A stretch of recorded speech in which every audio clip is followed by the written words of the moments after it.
Hello friends, welcome to BRS world channel. ಸಿಂಪಲ್ಲಾಗಿ ಒಂದು brownie ಯಾವ ಥರ ಮನೇಲೇ ಮಾಡ್ಕೊಳ್ಳೋದು ಅಂತ ನೋಡೋಣ. ನಾವು ಮನೇಲೇ ಇದ್ದಂಥ ಇಂಗ್ರೀಡಿಯೆಂಟ್ಸ್ ಯೂಸ್ ಮಾಡಿಕೊಂಡು ತುಂಬ ಬೇಗನೂ ಆಗುತ್ತೆ. ಅವನು ಎಲ್ಲ ಬೇಡ ಇದಕ್ಕೆ. ಕುಕ್ಕರು ಅಥವಾ ತವಾ ಆ ಥರ ಪಾತ್ರೆ ಇಟ್ಕೊಂಡು ಬೇಗ ಕ್ವಿಕ್ಕಾಗಿ ಆಗುತ್ತೆ. ಇದೊಂದು 30 ಮಿನಿಟ್ಸಲ್ಲಿ ಆಗುತ್ತೆ. ತುಂಬ ಟೇಸ್ಟಾಗಿಯೂ ಬರುತ್ತೆ. ನೋಡೋಣ ಬನ್ನಿ ಏನೆಲ್ಲ ಇಂಗ್ರೀಡಿಯೆಂಟ್ಸ್ ಬೇಕು ಇದಕ್ಕೆ ಅಂತ ಹೇಳಿ. ನೋಡಿ, ಇಷ್ಟೇ ಇಂಗ್ರೀಡಿಯೆಂಟ್ಸ್ ಬೇಕು ಇದಕ್ಕೆ. ಇದರಲ್ಲಿ ನಾನು ಫಸ್ಟ್ 1 ಕಪ್ ಹಾಲು ತೊಗೊಂಡಿದ್ದೀನಿ. ಹಾಲು ಬೇಕಿದ್ರೆ ನೀವು ಕಾಯಿಸು ತೊಗೊಳ್ಬೋದು ಅಥವಾ ಹಸಿ ಹಾಲು ತೊಗೊಳ್ಬೋದು. 1 ಕಪ್ ಹಾಲು. ಮತ್ತು ನೋಡಿ, ಈ ಕಪ್ಪಲ್ಲಿ 1 ಕಪ್ ಮೈದಾ ತೊಗೊಂಡಿದ್ದೀನಿ ನಾನು. ಅದೇ ಕಪ್ ಅರ್ಧದಷ್ಟು ಕೋಕೋ ಪೌಡರ್ ತೊಗೊಂಡಿದ್ದೀನಿ. ಒಂದು ಸ್ವಲ್ಪ ಬೇಕಿಂಗ್ ಪೌಡರು ಅರ್ಧ ಸ್ಪೂನಷ್ಟು. ಒಂದು ಸ್ವಲ್ಪ ಬಟರ್ ಬೇಕಾಗುತ್ತೆ. ಮತ್ತು ಶುಗರು, ಬ್ರೌನ್ ಶುಗರ್ ಯೂಸ್ ಮಾಡಿದ್ದೀನಿ ನಾನಿಲ್ಲಿ. ಮತ್ತು ಮೊಟ್ಟೆ ಒಂದು. ಮತ್ತು ನ್ಯೂಟೆಲ್ಲ, ಸ್ವಲ್ಪ ಗಾರ್ನಿಷಿಗೆ ನ್ಯೂಟೆಲ್ಲ ಕ್ರೀಮ್. ಮತ್ತು ವೆನಿಲಾ ಎಸೆನ್ಸ್. ಇದು ನಿಮ್ಮ ಹತ್ರ ಇದ್ದರೆ ಮಾತ್ರ ಯೂಸ್ ಮಾಡ್ಕೊಳ್ಳಿ, ಇದ್ದರೆ ಪರವಾಗಿಲ್ಲ, ಆಪ್ಷನಲ್. ಬನ್ನಿ ನಾವೀಗ ಸ್ಟಾರ್ಟ್ ಮಾಡೋಣ. ಫಸ್ಟು ನೋಡಿ, ನಾನಿವತ್ತು ಕೇಕ್ನ ಈ ಬ್ರೌನಿನ ತವದಲ್ಲಿ ಮಾಡ್ತಾಯಿದ್ದೀನಿ. ಸೊ ಈ ಥರ ಒಂದು ತವ ತಗೊಳ್ಳಿ ನೀವು. ತವ ಒಂದು 2 ಮಿನಿಟ್ಸ್ ಅದು ಬಿಸಿ ಆಗಲಿ. ಮತ್ತು ನಾವು ಬಟರ್ ಮೆಲ್ಟ್ ಮಾಡ್ಕೊಳ್ಬೇಕು. ನೋಡಿ, UAE ತುಂಬ ಚೆನ್ನಾಗಿದೆ ವೆದರ್. ಇವಾಗ ವಿಂಟರ್ ಸ್ಟಾರ್ಟ್ ಆಗಿದೆ ಆಲ್ರೆಡಿ. ಚಳಿ ತುಂಬ ಸೆಕೆ ಇತ್ತು. ಇವಾಗ ಸಡನ್ನಾಗಿ ವಿಂಟರ್ಗೆ ಟರ್ನ್ ಆಗಿದೆ ವೆದರು. ತುಂಬ ಚೆನ್ನಾಗಿದೆ ಔಟ್ಸೈಡ್ ವೆದರ್.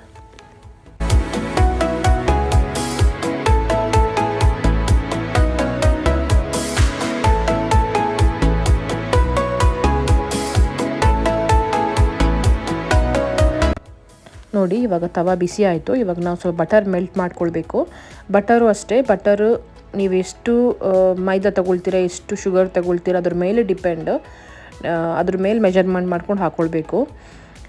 ಚೆನ್ನಾಗಿದ್ದು ಬಟರ್ ಮೆಲ್ಟ್ ಆಗಬೇಕು. ಮೆಲ್ಟ್ ಆದಮೇಲೆ ಒಂದು 5 ನಿಮಿಷ ಬಿಡಬೇಕು. ಅದು ತಣ್ಣಗಾದಮೇಲೆ ನಾವು ಮತ್ತೆ ಕೇಕ್ ಬ್ಯಾಟರ್ ಮಾಡ್ಕೊಳ್ಬೇಕು.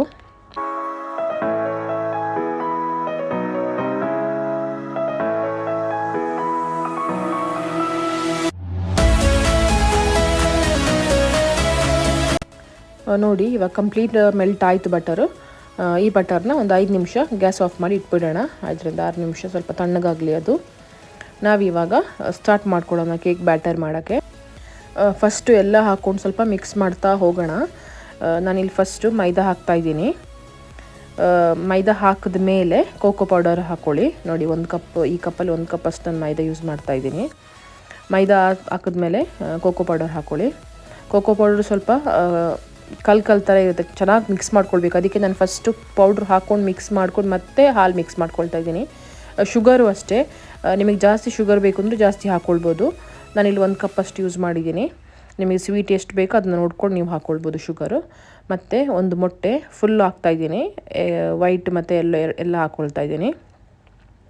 ಇವಾಗ ಇದಿಷ್ಟನ್ನು ಚೆನ್ನಾಗಿ ಅದನ್ನ ನಾವು ಸ್ವಲ್ಪ ಮಿಕ್ಸ್ ಮಾಡ್ಕೊಳ್ಬೇಕು. ಯಾಕಂದರೆ ಕೋಕೋ ಪೌಡ್ರಲ್ಲಿ ಸ್ವಲ್ಪ ಗಟ್ಟಿ ಇರುತ್ತೆ, ಕಲ್ ಥರ. ಚೆನ್ನಾಗಿದ್ದನ್ನ ಹಾಲು ಹಾಕೋಕ್ಕಿಂತ ಮುಂಚೆ ಈ ಥರ ಫುಲ್ ಮಿಕ್ಸ್ ಆಗಬೇಕು. ಅದು ಶುಗರು, ಕೋಕೋ ಪೌಡರ್, ಮೈದಾ, ಮೊಟ್ಟೆ ಎಲ್ಲ ಚೆನ್ನಾಗಿ ಮಿಕ್ಸ್ ಆಗಬೇಕು. ಈ ಥರ ಮಿಕ್ಸ್ ಆದಮೇಲೆ ನಾವು ಸ್ವಲ್ಪನೇ ಹಾಲು ಹಾಕ್ಕೊಂಡು ಸೇರಿಸ್ಕೊಳ್ತಾ ಹೋಗಬೇಕು. ನಮಗೆ ಗೊತ್ತಾಗೋದು ಒಂದು ದೋಸೆ ಬ್ಯಾಟರ್ ಅಷ್ಟು ಬರುತ್ತೆ ಹದ. ನೋಡಿ, ಹಾಲು ಹಾಕೋಕ್ಕಿಂತ ಮುಂಚೆ ಈ ಬಟರ್ ಮೆಲ್ಟ್ ಮಾಡಿ ಇಟ್ಟಿದ್ವಲ್ಲ ಅದನ್ನ ಮಿಕ್ಸ್ ಮಾಡ್ಕೊಳ್ಬೇಡಿ ಅದಕ್ಕೆ. ನೋಡಿ,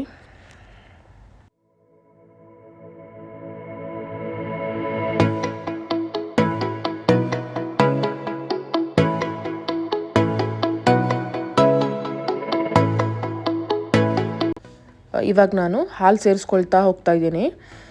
ಹಾಲು ಸ್ವಲ್ಪ ನೋಡ್ಕೊಂಡು ಸೇರಿಸ್ಕೊಳ್ಬೇಕು. ಒಟ್ಟಿಗೆ ತುಂಬ ಹಾಕ್ಕೊಳ್ಬಿಡ್ಬೇಡಿ, ತುಂಬ ನೀರಾಗುತ್ತೆ ಮತ್ತು ಬ್ಯಾಟರ್. ಸ್ವಲ್ಪ ನೋಡ್ಕೊಂಡು ನಿಮಗೆ ಗೊತ್ತಾಗುತ್ತೆ ಹದ ಅದು. ಆ ಥರ ಸೇರಿಸ್ಕೊಂಡು ಕಲಿಸ್ಕೊಂಡು ಹೋಗಿ. ಗಂಟಿರಬಾರ್ದು, ಗಂಟಿಲ್ದಂಗೆ ಚೆನ್ನಾಗಿ ಕಲಿಸ್ಕೊಳ್ಬೇಕಾಗುತ್ತೆ.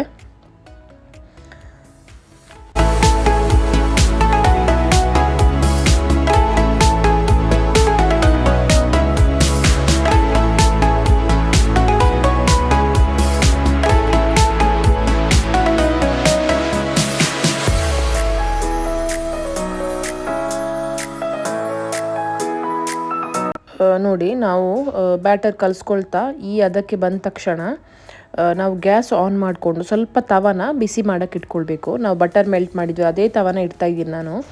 ನೋಡಿ, ನಾನು ಡೈರೆಕ್ಟಾಗಿ ಇಟ್ಕೊಳ್ತಾ ಇಲ್ಲ ತವನ. ನೋಡಿ, ಈ ಥರ ಒಂದು ಈ ಬಾರ್ಬಿಕ್ಯೂ ಎಲ್ಲ ಮಾಡೋಕ್ಕೆ ಯೂಸ್ ಮಾಡ್ತಾರಲ್ಲ, ಆ ಥರ ಒಂದು ರೊಟ್ಟಿ ಮಾಡೋಕ್ಕೆ ಎಲ್ಲ ಯೂಸ್ ಮಾಡ್ತಾರೆ.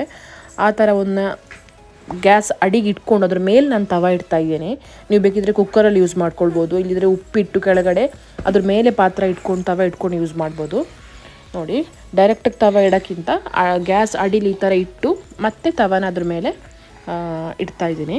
ಸ್ವಲ್ಪ ಒಂದು 2 ಮಿನಿಟ್ಸು ಅದು ಬಿಸಿ ಆಗಬೇಕು ತವ. ಅಷ್ಟರೊಳಗಡೆ ನಾವು ಈ ಬ್ಯಾಟರ್ಗೆ ಒಂದು ಸ್ವಲ್ಪ ಬೇಕಿಂಗ್ ಪೌಡರ್ ತೊಗೊಂಡಿದ್ವಲ್ಲ ನೋಡಿ, ಈ ಅದಕ್ಕೆ ಬರಬೇಕದು ನೋಡಿ ಈ ಥರ. ಅದಕ್ಕೆ ಒಂದು ಸ್ವಲ್ಪ ಬೇಕಿಂಗ್ ಪೌಡರು ಮತ್ತು ವೆನಿಲಾ ಎಸೆನ್ಸ್ನ ಆ್ಯಡ್ ಮಾಡ್ಕೊಳ್ಳೋಣ. ವೆನಿಲಾ ಎಸೆನ್ಸ್ ನಾನು ಹೇಳ್ದಂಗೆ ಇದು ಆಪ್ಷನಲ್ಲು, ನಿಮ್ಮ ಹತ್ರ ಇದ್ದರೆ ಹಾಕ್ಕೊಳ್ಳಿ, ಇಲ್ಲದಿದ್ದರೆ ಪರವಾಗಿಲ್ಲ. ಯಾಕಂದರೆ ಅದು ವೆನಿಲಾ ಎಸೆನ್ಸ್ ಹಾಕಿದ್ರೆ ಚೆನ್ನಾಗಿ ಬರುತ್ತೆ ಫ್ಲೇವರ್ ಅದು. ನೋಡಿ, ಒಂದು ಅರ್ಧ ಸ್ಪೂನ 1 ಸ್ಪೂನ್ ಆ ಥರ ನಿಮಗೆ ಎಷ್ಟು ಬೇಕೋ ಅಷ್ಟು ಹಾಕ್ಕೊಳ್ಬೋದು. ವೆನಿಲಾ ಎಸೆನ್ಸ್ ಹಾಕೊಂಡ ತಕ್ಷಣ ಇದು ಬೇಕಿಂಗ್ ಪೌಡರ್, ಯಾವತ್ತೂ ಬೇಕಿಂಗ್ ಪೌಡರ ಲಾಸ್ಟಿಗೆ ಹಾಕ್ಕೊಳ್ಬೋದು, ಫಸ್ಟಿಗೆ ಹಾಕ್ಕೊಂಡು ಕಲಿಸ್ಬೇಡಿ. ಕಲಸೆಲ್ಲ ಆಗಿ ಲಾಸ್ಟಿಗೆ ಹಾಕ್ಕೊಳ್ಬೇಕು. ಹಾಕ್ಕೊಂಡು ಜಸ್ಟ್ ಒಂದು ಸತಿ ಕಲಿಸ್ಬಿಟ್ಟು ಮತ್ತು ಡೈರೆಕ್ಟ್ ನಾವು ಪ್ಯಾನಿಗೆ ಬ್ಯಾಟರ್ನ ಶಿಫ್ಟ್ ಮಾಡಬೇಕು. ಬೇಕಿಂಗ್ ಪೌಡರ್ ಹಾಕಿದ ಮೇಲೆ ತುಂಬ ಇಡೋಕ್ಕಾಗಲ್ಲ, ಒಂದು 10 ಮಿನಿಟ್ಸಲ್ಲಿ ಇಡೋಕ್ಕಾಗಲ್ಲ. ಹಾಕಿದ ತಕ್ಷಣವೇ ನಾವು ಬ್ಯಾಟರ್ನ ತವಕ್ಕೆ ಹಾಕ್ಕೊಳ್ಳೋಣ. ನೋಡಿ, ಚೆನ್ನಾಗಿದು ಮಿಕ್ಸ್ ಆಗಿದೆ, ಗಂಟೆಲ್ಲ ಏನಿಲ್ಲ, ಚೆನ್ನಾಗಿ ಮಿಕ್ಸ್ ಆಗಿದೆ ನೋಡಿ. ಈ ಅದಕ್ಕೆ ಬರಬೇಕು.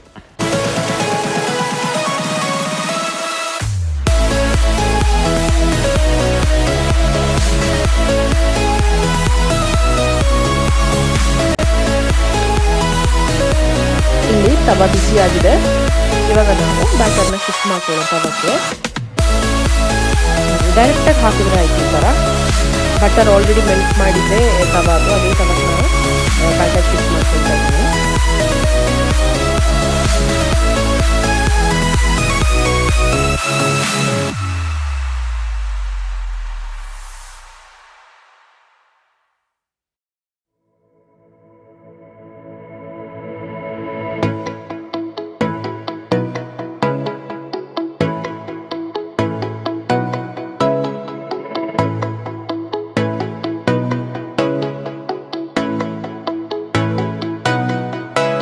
ಎಲ್ಲ ಬ್ಯಾಟರ್ ಹಾಕಿದ ಮೇಲೆ ಒಂದ್ಸತಿ ಚೆನ್ನಾಗಿ ಟ್ಯಾಪ್ ಮಾಡ್ಕೊಳ್ಳಿ ಅದನ್ನ. ನೋಡಿ, ಎಲ್ಲ ಕಡೆ ಸ್ಪ್ರೆಡ್ ಆಗೋ ಥರ ಆದಮೇಲೆ ನಾವು ಲಿಡ್ ಮುಚ್ಚಿಬಿಟ್ಟು ಒಂದು 10-15 ಮಿನಿಟ್ಸ್ ಬಿಟ್ಟು ಮತ್ತೊಂದು ಸತಿ ಓಪನ್ ಮಾಡಿ ನೋಡೋಣ. ಸ್ಲೋ ಗ್ಯಾಸಲ್ಲಿ ಇಡಿ, ಸ್ಲೋ ಫ್ಲೇಮಲ್ಲಿ ಇಡಬೇಕು ನಾವು. ನೋಡಿ, ಆಫ್ಟರ್ 10 ಮಿನಿಟ್ಸ್ ಈ ಥರ ಆಲ್ರೆಡಿ ಬಬಲ್ಸ್ ಬಂದು ಈ ಥರ ಸ್ಟಾರ್ಟ್ ಆಗಿದೆ. ಅದು ಚೆನ್ನಾಗಾಗುತ್ತಿದ್ದು ಏನು ನೋಡಿ, ಆಲ್ರೆಡಿ ಅದು ಬೆಂದಿದೆ. ನಾವು ಈ ಥರ ಚಾಕುನ ಅಥವಾ ಏನಾದರೂ ಸ್ಪೂನ ಹಾಕಿ ಈ ಥರ ನೋಡಿದ್ರೆ ಅದು ಅಂಟ್ಕೊಳ್ತಾ ಇಲ್ಲ. ನೋಡಿ, ಅಂಟಿದ್ರೆ ಅದು ಆಗಿಲ್ಲ ಅಂತ ಅರ್ಥ. ಬ್ಯಾಟರ್ ಅಂಟಿದ್ರೆ ನೋಡಿ ಚೆನ್ನಾಗಿ ಬಿಟ್ಕೊಳ್ತಾ ಇದೆ ಅದು. ನೋಡಿ, ಈ ಥರ ಬಂದಿದೆ. ಇನ್ನೊಂದು 10 ಮಿನಿಟ್ಸ್ ಪುನಃ ನಾನು ಲೋ ಫ್ಲೇಮಲ್ಲಿ ಇಟ್ಟು ಪುನಃ ಬೇಯಿಸ್ತಾ ಇದ್ದೀನಿ. ನೀವು ಡೈರೆಕ್ಟ್ ಗ್ಯಾಸ್ ಮೇಲೆ ಇಟ್ಬಿಟ್ರೆ ಏನಾಗುತ್ತೆ ಅಂತ ಹೇಳಿದ್ರೆ ಸ್ವಲ್ಪ ಅಡಿ ಹಿಡಿ ಥರ ಆಗುತ್ತೆ. ಈ ಥರ ಏನಾದರೂ ಅಡಿಗೊಂದು ಇಟ್ಟು ಮತ್ತೆ ಮೇಲೆ ತವ ಇಟ್ಟು ಅಲ್ಲ ಉಪ್ಪಿಟ್ಟು ಮೇಲೆ ತವ ಇಟ್ಟು ಗ್ಯಾಸಲ್ಲಿ ಆ ಥರ ಮಾಡಿಕೊಂಡ್ರೆ ಅಡಿ ಅಷ್ಟು ಹಿಡಿಯಲ್ಲ. ನೋಡಿ, ಚೆನ್ನಾಗಾಗಿದೆ ಇವಾಗ. ನೋಡಿ, ಎಲ್ಲೂ ಅಂಟ್ಕೊಳ್ತಾ ಇಲ್ಲ. ನಾನು ಚಾಕ್ ಹಾಕಿ ನೋಡ್ತಾ ಇದ್ದೀನಿ ನೈಫ್ ಇಟ್ಟು, ತುಂಬ ಚೆನ್ನಾಗಾಗಿದೆ. ಇವಾಗ ನಾವೇನು ಮಾಡೋಣ ಅಂದರೆ ಗ್ಯಾಸ್ ಆಫ್ ಮಾಡಿ ಈ ತವದಲ್ಲೇ ನಾನು ಕಟ್ ಮಾಡ್ಕೊಳ್ತಾ ಇದ್ದೀನಿ. ಯಾವ ಶೇಪ್ ಬೇಕೋ ಆ ಶೇಪಿಗೆ ನೀವು ಕಟ್ ಮಾಡ್ಕೊಳ್ಳಿ, ನಿಮಗೆ ಯಾವ ಥರ ಶೇಪ್ ಬೇಕೋ ಆ ಥರ ಶೇಪ್. ಸೊ ನಾನು ಇಲ್ಲೇ ಕಟ್ ಮಾಡ್ಕೊಳ್ತಾ ಇದ್ದೀನಿ. ಇದನ್ನ ಬ್ರೌನಿನ ಶಿಫ್ಟ್ ಮಾಡಿಕೊಂಡು ಪ್ಲೇಟಿಗೇನೂ ಮಾಡ್ಕೊಳ್ಬೋದು. ನಾನು ಇಲ್ಲೇ ಬಿಸಿ ಬಿಸಿ ಇರುವಾಗಲೇ ಕಟ್ ಮಾಡ್ಕೊಳ್ತಾ ಇದ್ದೀನಿ ತವದಲ್ಲೇ, ಮತ್ತು ನಾನು ಡೈರೆಕ್ಟ್ ಪ್ಲೇಟಿಗೆ ಶಿಫ್ಟ್ ಮಾಡ್ತೀನಿ. ನೋಡಿ, ತುಂಬ ಚೆನ್ನಾಗೂ ಅಂಟ್ಕೊಳ್ಳೋ ತವಕ್ಕೆ ತುಂಬ ಚೆನ್ನಾಗಿ ಎದ್ದು ಬರುತ್ತೆ ಇದು.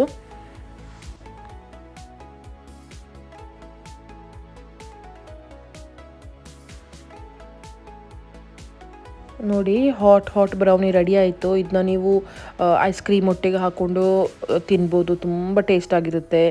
ಇಲ್ಲಾಂದರೆ ಸ್ವಲ್ಪ ಆರಿದ ಮೇಲೆ ತಿನ್ಬೋದು ಈವ್ನಿಂಗ್ ಸ್ನ್ಯಾಕ್ಸ್ ಆಗಿ, ಅದೂ ಚೆನ್ನಾಗಿರುತ್ತೆ.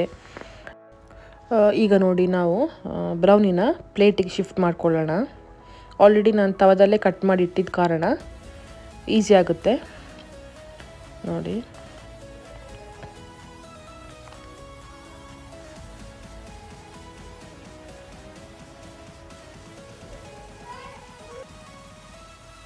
ನೋಡಿ ಎಷ್ಟು ಚೆನ್ನಾಗಿ ಬರ್ತಾ ಇದೆ ನೋಡಿ. ಸ್ವಲ್ಪನೂ ಅಂಟಿಲ್ಲ ತವಕ್ಕೆ, ಬಿಸಿ ಬಿಸಿಯಾಗಿದೆ, ತುಂಬ ಚೆನ್ನಾಗಿದ್ದು ಬರುತ್ತೆ.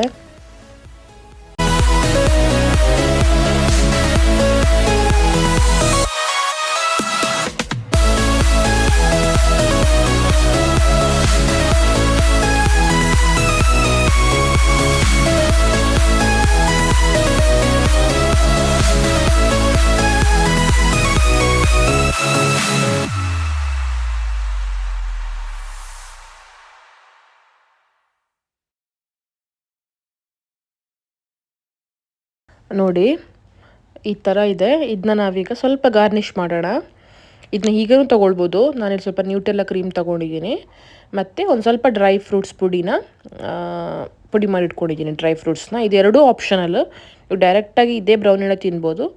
ನಾನು ಸ್ವಲ್ಪ ನ್ಯೂಟೆಲ್ಲ ಹಾಕಿ ಸ್ವಲ್ಪ ಗಾರ್ನಿಷಿಂಗ್ ಮಾಡ್ಕೊಳ್ತಾ ಇದ್ದೀನಿ. ನೋಡಿ ನೀವು ಯಾವ ಥರ ಬೇಕು ಆ ಥರ ನ್ಯೂಟೆಲ್ಲನ ಬೇಕಿದ್ರೆ ಫುಲ್ ಸ್ಪ್ರೆಡ್ ಮಾಡ್ಕೊಳ್ಬೋದು ಬ್ರೌನಿ ಮೇಲೆ. ಯಾವ ಥರ ಅಲ್ವಾ, ಸ್ವಲ್ಪ ಡ್ರೈ ಫ್ರೂಟ್ಸ್ ಹಾಗೇ ನೀವು ಇಟ್ಕೊಳ್ಬೋದು. ನಾನಿಲ್ಲಿ ನ್ಯೂಟೆಲ್ಲ ಯೂಸ್ ಮಾಡ್ಕೊಂಡು ಸ್ವಲ್ಪ ಮಿಡಲ್ ಹಾಕ್ಕೊಳ್ತಾ ಇದ್ದೀನಿ. ಅದ್ರ ಮೇಲೇ ಡ್ರೈ ಫ್ರೂಟ್ಸ್ ಪೌಡರ್ನ ಹಾಕ್ಕೊಳ್ತೀನಿ ಅಷ್ಟೇ. ಮಕ್ಕಳಿಗೆಲ್ಲ ಕೊಡುವಾಗ ಸ್ವಲ್ಪ ನ್ಯೂಟೆಲ್ಲ ಅವ್ರಿಗೆ ಖುಷಿ ಪಡ್ಕೊಂಡು ತಿಂತಾರೆ. ಖಾಲಿ ಬ್ರೌನಿ ಕೊಟ್ಟರೆ ಅವ್ರಿಗೆ ಅಷ್ಟು ಅಟ್ರ್ಯಾಕ್ಟ್ ಆಗೋಲ್ಲ. ಸ್ವಲ್ಪ ನ್ಯೂಟೆಲ್ಲ ಹಾಕ್ಕೊಂಡು ಚಾಕ್ಲೇಟ್ ಮೆಲ್ಟ್ ಮಾಡಿಕೊಂಡು ಹಾಕ್ಕೊಳ್ಬೋದು. ಬೇಕಿದ್ರೆ ಸ್ಪ್ರೆಡ್ ಮಾಡ್ಕೊಳ್ಬೋದು. ಚಾಕ್ಲೇಟ್ ಯಾವ್ದಾರ ಡಾರ್ಕ್ ಚಾಕ್ಲೇಟ್ ತೊಗೊಂಡು ಮೆಲ್ಟ್ ಮಾಡ್ಕೊಂಡು ಹಾಕ್ಕೊಳ್ಬೋದು. ನೋಡಿ ಈಗ ಅದ್ರ ಮೇಲೆ ಒಂದು ಸ್ವಲ್ಪ ಡ್ರೈ ಫ್ರೂಟ್ಸ್ ಪೌಡರ್ನ ಸ್ಪ್ರೆಡ್ ಮಾಡ್ಕೊಳ್ಳಿ. ಡ್ರೈ ಫ್ರೂಟ್ಸ್ ಪೌಡ್ರೆಲ್ಲ ಇರೋದ್ರಿಂದ ಮಕ್ಕಳು ಚೆನ್ನಾಗಿ ಖುಷಿಯಿಂದ ತಿಂತಾರೆ.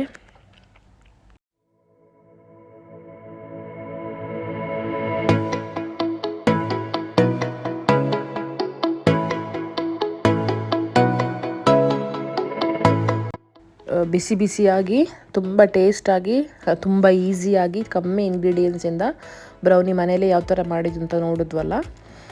ಟ್ರೈ ಮಾಡಿ ಈ ರೆಸಿಪಿನ. ಇಷ್ಟ ಆದರೆ ಲೈಕ್ ಮಾಡಿ, ಶೇರ್ ಮಾಡಿ, ಕಮೆಂಟ್ ಮಾಡಿ. ಯಾರೆಲ್ಲ ಸಬ್ಸ್ಕ್ರೈಬ್ ಮಾಡಿಲ್ಲ ಸಬ್ಸ್ಕ್ರೈಬ್ ಮಾಡ್ಕೊಳ್ಳಿ ಚಾನಲ್ಗೆ. ನೆಕ್ಸ್ಟು ಇನ್ನೊಂದು ವ್ಲಾಗ್ ಒಟ್ಟಿಗೆ ಸಿಗೋಣ. Thank you.